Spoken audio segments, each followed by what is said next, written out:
तो यमराज के दूत रस्सी से बांधकर नरक में ले जाते हैं, रस्सी से बांधकर नरक में ले जाते हैं। इस जीव की दो शरीर मिलता है, एक धर्मात्मा का शरीर, एक पापी का शरीर। जब ये बहुत छोटा सा स्वरूप धारण करके ये आत्मा निकलती है और बाहर आकर के दो हो जाती है, यही जीवात्मा। जो पाप किया रहता है उसको पाप रूपी शरीर को धारण करके वही आत्मा आपको पाप मार्ग की ओर ले जाती है, आपको घसीटते हुए ले जाती है। और जो पुण्य कर्म किया रहता है, जो कथा श्रवण किया रहता है, जो भगवान का पूजन किया रहता है, जो भगवान का नाम लिया रहता है, उसका तो भगवान के पार्षद ही आकर स्वागत करते हैं और बैठा करके वैकुंठ धाम को ले जाते हैं। इस प्रकार तामिस, अंधतामिस, रौरव, महारौरव, कुंभपाक। अच्छा, कुंभपाक किसे कहते हैं? कुंभपाक का मतलब यही है कि जैसे रसोई में जो लोग नीचे बैठे हैं, ऊपर यहाँ जगह है, सामने बैठ सकते हैं, ऊपर यहाँ सामने आकर के बैठ जाए, अभी खाली है जगह तो आगे बैठ जाए, कोई दिक्कत नहीं। जो लोग पीछे हैं वो आगे बैठ जाए, पीछे वाले और आगे आ जाए, जो कुर्सी वगैरह पे बैठे हैं। तो कुंभी पाक किसे कहते हैं? जैसे पाक माने भोजन बनाने का जो रसोई घर होता है, ऐसे ही भगवान के यहाँ भी जो पापी व्यक्ति होते हैं उनको तलने की व्यवस्था की जाती है। कई क्विंटल तेल में और बहुत बड़ी कड़ाही में वो तेल गरम करके हमेशा खौलता रहता है, और जो पाप आत्मा जाता है उसको उसी में छोटे छोटे टुकड़े करके, जैसे लोग मांस मंदिरा का सेवन करते हैं ना, वो काट काट करके खाते हैं, तो उसी तरह काट काट करके उसी में पकौड़ा बन जाते हैं सब। इसलिए पाप कर्म से बचें। और काल सूत्र, असी पत्र वन इत्यादि, झूठ गवाही करने वाला व्यक्ति तामसी नरक में जाता है। पराये धन को हड़पने वाला, चुराने वाला अंध तामस नरक में जाता है। जो व्यक्ति घृणा द्वेष करता है रौरव नरक में जाता है। जो व्यक्ति हिंसा करता है वो कुंभिपाक नामक नरक में जाता है। कुंभिपाक नरक में बढ़िया एकदम व्यवस्था रहती है, भट्ठी में अग्नि लगा करके दहकती हुई अग्नि में उनको फ्राई किया जाता है। क्या आनंद मिलता होगा।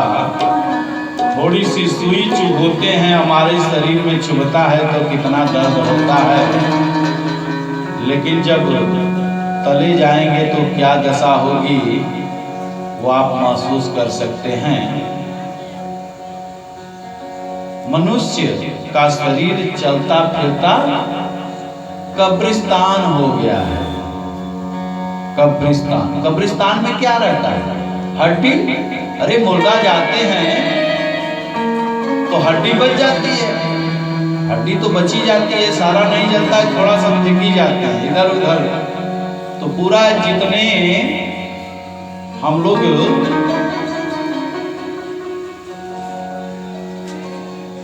भोजन वगैरह करते हैं, विशेष करके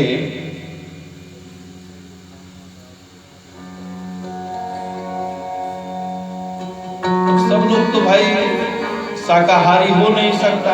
हाँ, शाकाहारी हो गए हैं, अंग्रेज सब शाकाहारी हो गए हैं। वृंदावन में जाइए, कई कई ऐसे अंग्रेज आए हैं जो कि गीता पाठ करते हैं, भागवत कथा श्रवण करते हैं, भागवत का गुणगान करते हैं और कितना आनंद से रहते हैं। वो सब शाकाहारी हो गए हैं और हम लोग हो गए हैं। सब लोग जानते हैं, बताने की आवश्यकता नहीं। इच्छानुसार सब अपना खाता है, पीता है, आनंद में रहता है, रहे, लेकिन अपने शरीर को ही कब्रिस्तान बना करके रखे हैं।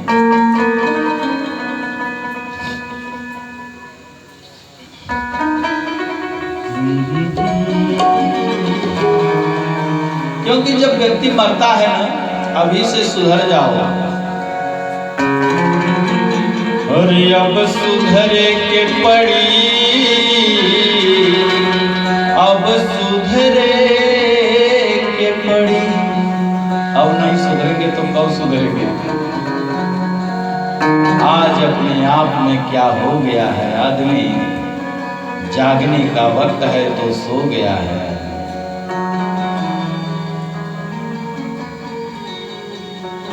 कि सज धज के जिस दिन मौत की सहजादी आएगी,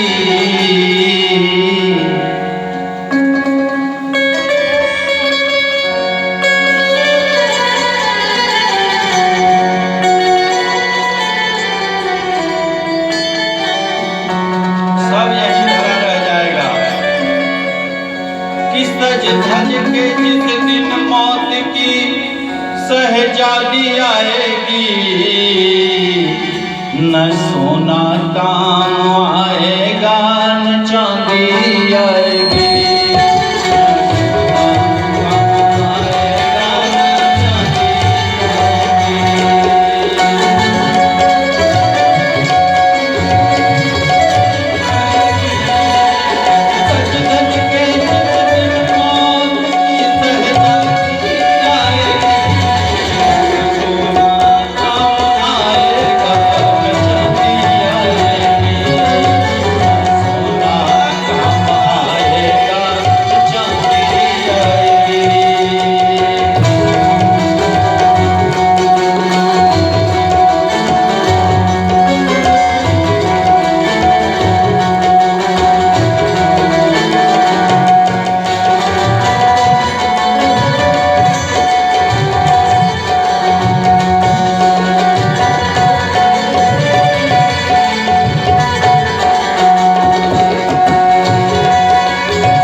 जिस दिन गुनगुनाएगी न सोना काम आएगा न चांदी आएगी।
तो मनुष्य योनि की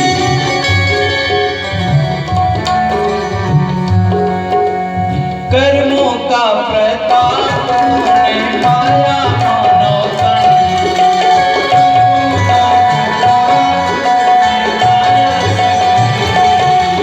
अब मोह में डूबा है क्यों ये मूर्ख तेरा मन।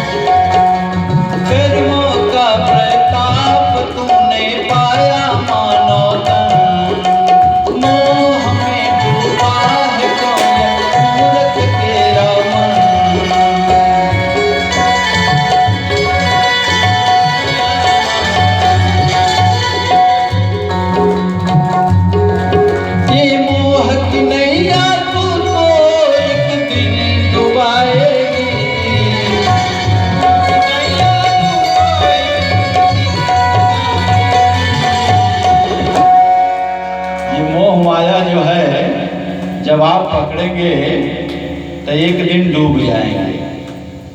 डूबना तो पड़ेगा, डूबना पड़ेगा।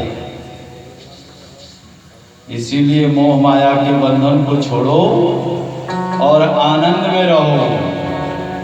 हर हाल में खुश रहना संतों से सीख जाए।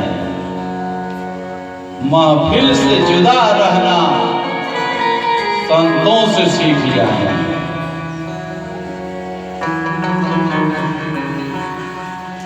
इसके बाद अजामिलोपाख्यान आता है। मर्द गणों की उत्पत्ति होती है।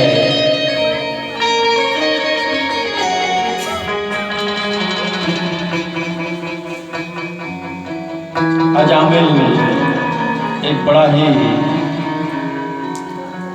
अखंड भक्त था भगवान का, बड़ा ज्ञानी था।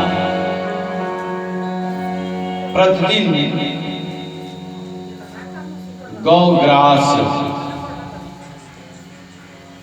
गौग्रास अग्नि को रोटी, चींटी को आटा, पंछियों को अन्न, जलाशय के किनारे मछलियों को गोलियां बना के डालता था। ये यज्ञ 5 प्रकार के ये भी यज्ञ हैं और इस प्रकार का शाह काम करता था। लेकिन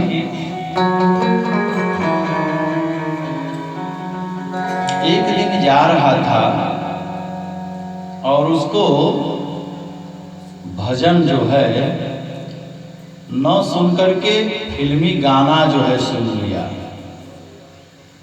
अब कोई और नहीं था, बड़ा विद्वान ब्राह्मण था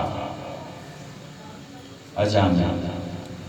लेकिन श्रवण से भी दिक्कतें हो जाती हैं।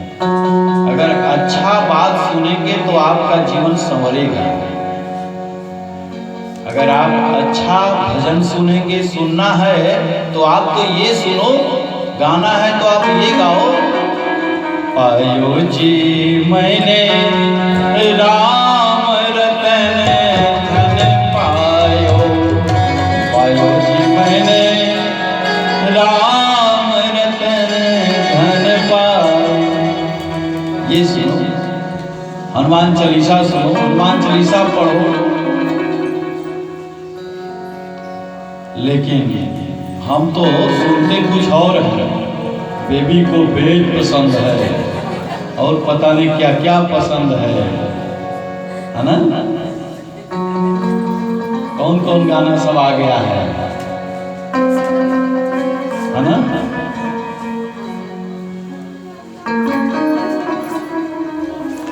कजरारे कजरारे, कहीं सुनेंगे कुछ और, तू चीज बड़ी है, क्या क्या सब जो है गाने। लेकिन पहले के गानों में एक अलग भाव था कि जन्म जन्म का साथ है हमारा तुम्हारा, तुम्हारा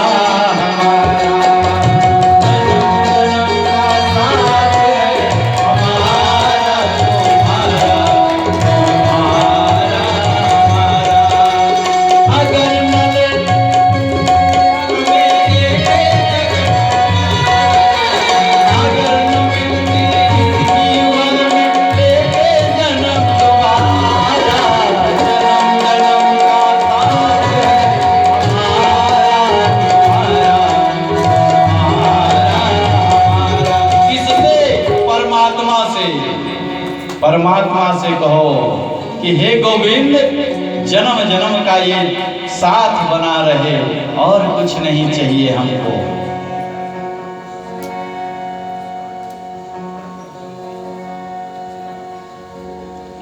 इसलिए परमात्मा से हमेशा आनंद में रहिए।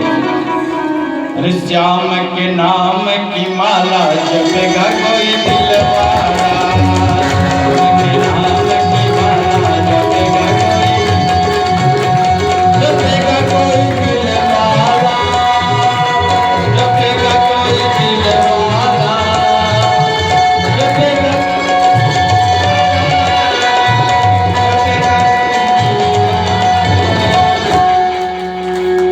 श्याम के नाम की माला जपेगा कोई दिलवाला। इसलिए प्रभु को ही ध्यान दें, आनंद में रहें।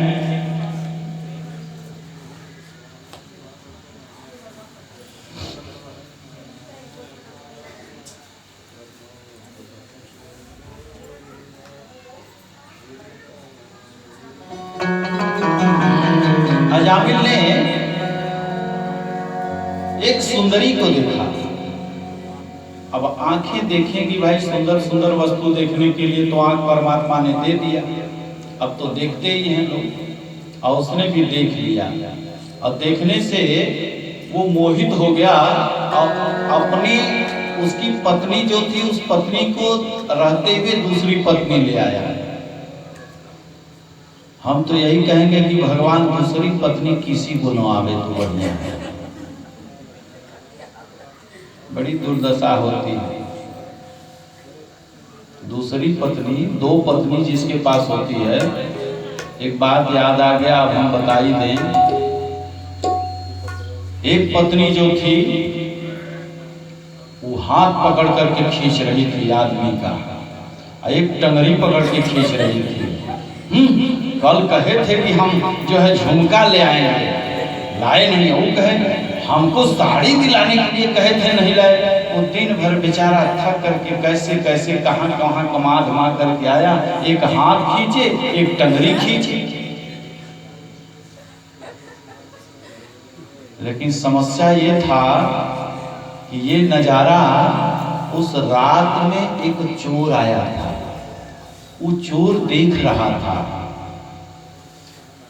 कि यहाँ जो है ये लीला तो बड़ा गजब है। हम तो, हमारे पास तो 10 पत्नियां हैं, हमारे पास तो 10 पत्नियां हैं, आज 10 पत्नियां हैं, ये दशा। भगवान सब कष्ट दे देना हमको, लेकिन ये कष्ट मत देना कि खींचने लगे सब। इसलिए जब वो मरा तो भाई यमराज ले गए और उनको वैसा अपना व्यवस्था दी, लेकिन ये ब्रह्मा के पास मर के गया तो कहा सब दंड दे दीजिए महाराज, लेकिन वो खींचने वाला मत दीजिएगा, बहुत कष्ट होता है। और 10-10 पत्नियां हैं, ये 10 पत्नियां हैं कौन? सबके तो 10 पत्नियां हैं, सबको 10 पत्नी है, हमारी भी है, हमारे आनंद जी की भी है, महात्मा जी की भी है। किसको 10 पत्नी नहीं है? 5 कर्मेंद्रियां और 5 ज्ञानेंद्रियां, इन्हीं का दमन कर लो तो फिर परमात्मा मिलेंगे। इसलिए आज अजामिल दूसरा जब विवाह किया तो गणिका जो थी बड़ा सुंदर थी, मोहित हो गया, विवाह करके लाया। ये सब संगीत का ही प्रभाव था, और संगीत जैसा सुनेंगे ऐसा तो असर करेगा। कुछ संत महात्मा आए थे, 25 संत आए थे और आकर के रुक गए और कहे कि रात्रि हो गया है और मैं आपके यहाँ रुकना चाहता हूँ। सभी संत महात्मा बोले तो गणिका ने कहा कि जी महाराज जी आप लोग रुक जाएं, हम तो ऐसे कर्म करते हैं कि आप हमारा तो छुआ खाना भी नहीं खा सकते। आप ऐसा करें, आपको सूखा अन्न दे देते हैं, आप बना करके भोजन खा लें। महात्माओं ने भोजन वोजन सब बनाया, भगवान को भोग लगाया और कीर्तन कर रहे थे। आधी रात को उसका पति यानी कि अजामिल आ गया, डाकू बन गया था। वो प्रतिदिन कहती थी कि कमा करके लाओ, कमा करके लाओ, आज 1 लाख रुपया जरूर लूट के ले आया। 1 रुपया भी कम हुआ तो दूसरे दिन 2 लाख लाना पड़ेगा। इसी चक्कर में इतना पाप किया, इतना पाप किया कि लोग बहुत डरते थे। गांव में तो लोग कहते थे कि कायदे से सो जाओ छोटे बच्चों, नहीं तो अजामिल आ जाएगा, काट डालेगा। बच्चे डर के सो जाते थे। इसी प्रकार से वो आया और देख करके संत महात्माओं को, कहां से आया, कौन है, यहां किसने तुमको रोका? भड़क गया। महात्मा सब कहने लगे, उसमें से एक महात्मा बोले कि हम कह रहे थे कि यहां मत रुको, आप लोग नहीं माने। बड़ा विचित्र है ये, अब दुर्दशा हम लोगों का करेगा, अपमान करेगा। ऊपर से जो महंत जी थे कहे कि हम साधु हैं, साधु का काम होता है बिगड़े को संवारना, सुधारना, इसलिए इसको सुधार के जाएंगे। अरे क्या सुधार के जाएंगे, अभी बचा कुचा जो है वो पूरा कर देगा। गरमा रहा है इतना तेज, चिल्ला चिल्ला के बोल रहा था, तब तक जो है उसकी पत्नी क्या हल्ला कर रहे हैं, शोर मचा रहे हैं। महात्मा आ गए, जो है हम ही ने बुलाया है। अच्छा अच्छा तुम बुलाई हो तो ठीक है। अच्छा, वो बड़ा डरता था पत्नियों से, अपने पति से बहुत डरता था।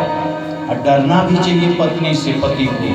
हाँ, कब ऊंच नीच हो जाए तो भरोसा ना, डरना चाहिए, बड़ा डरता था। अच्छा बुलाई हो तो ठीक है, 2-4-10 दिन रखो, कोई दिक्कत नहीं। चली गई घर में, सुबह होते चल जाना, नहीं तो उमड़ी तुमड़ी चिमटा सीठा सब रख लेंगे, नहीं जानते अभी। तब तक क्या कर रहे हैं कुछ? अरे नहीं नहीं, मैं तो पूछ रहा हूँ कि ठीक ठाक से हैं आप लोग ना, कोई दिक्कत तो नहीं है, भोजन पानी कायदे से किए, यही पूछ रहा था। अच्छा आइए, घर में आ जाते हैं अजामिल जी, और उनकी पत्नी गर्भवती थी। महात्मा लोग जाने लगे तो कहे कि भाई भोजन करने के बाद दक्षिणा जरूरी होती है, इसलिए दक्षिणा देनी पड़ेगी। अजामिल ने कहा कि दक्षिणा और हम दूसरे का सामान लूट लेते हैं, आप जो है हमसे दक्षिणा लेंगे, ये संभव ही नहीं हो सकता। बोले नहीं, दक्षिणा तो देनी पड़ेगी। बोले कि दक्षिणा में उनकी पत्नी ने कहा, गणिका ने, कि अरे महात्मा लोग हैं, दक्षिणा दे दीजिए।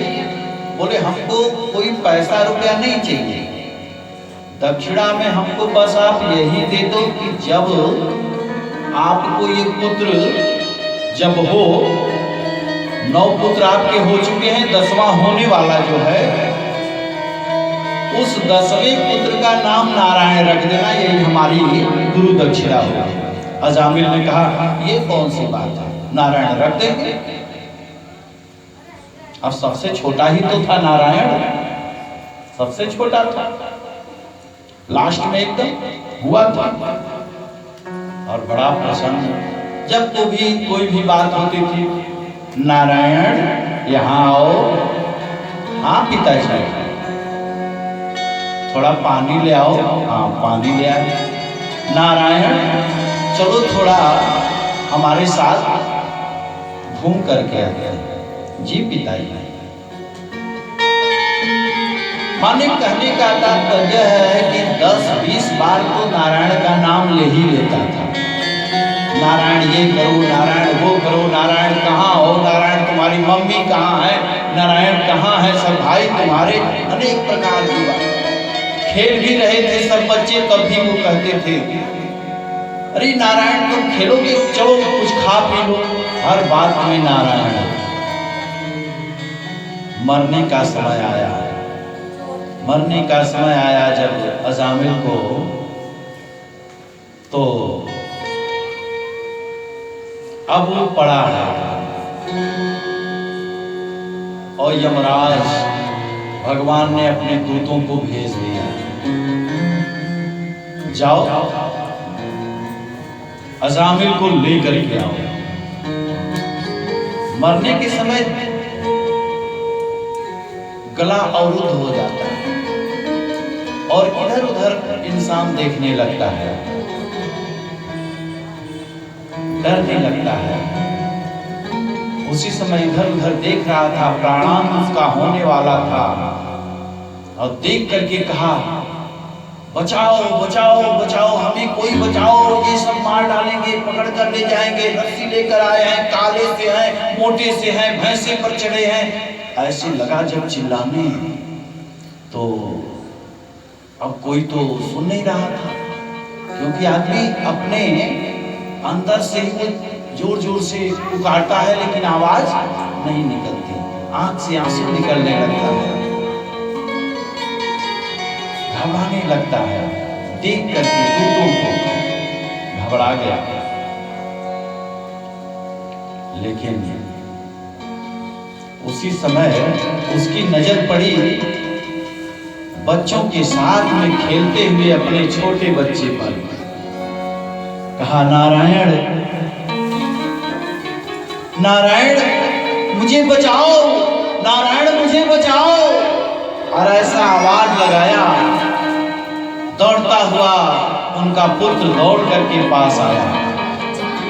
और जब ये कह रहा था नारायण बचाओ, तो भगवान ने अपने 2 पार्षद को भेज दिया, चतुर्भुज धारण किए हुए दोनों पार्षद पुष्पक विमान लेकर के आ गए। इधर यमराज के भी 2 गण आ गए, भैंसा पे सवार हो गए, और कहे कि चलो अब ये नारायण के पार्षद कहते थे बैकुंठ जाएगा, और धर्मराज यमराज के दूत कह रहे थे ये बड़ा पाप किया है, इसलिए ये हमारे साथ जाएगा, हम लोग ले जाएंगे नरक में डालेंगे।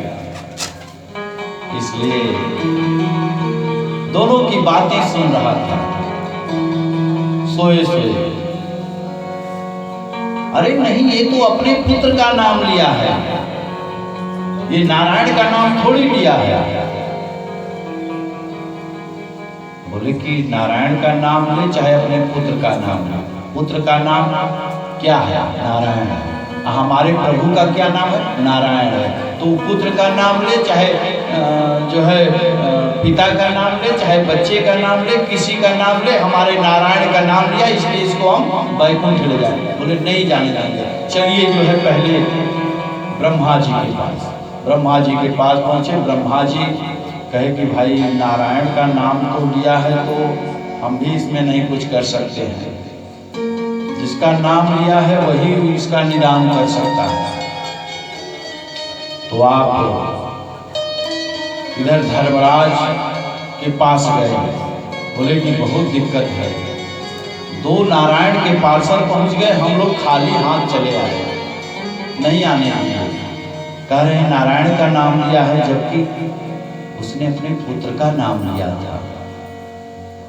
वो खेल रहा था, हम लोगों ने देखा लेकिन नहीं माना, नहीं आने आया। तब तक जो है यमराज बोले कि धीरे से बोलो, धीरे से, इतना जोर से बोलो कि जितने कारागार में बंद हैं और उनके कानों में नारायण की आवाज पहुंचेगी तो ये सब मुक्त हो जाएंगे और उनके पार्षद आएंगे, इनको लेकर के चले जाएंगे तो हमारा काम खत्म। मैं ब्रह्मा मैं यमराज बन करके जो बैठा हूँ, मेरा काम खत्म हो जाएगा। अच्छा, तो पहले आप ये बताएं धर्मराज जी कि हम किसको लेकर के आए? नारायण का नाम कोई लेगा तो उसको न लाए? नहीं, मत लाना। तो किसको लेकर के आए? बोले जो एक बार भी भगवान का नाम दिन में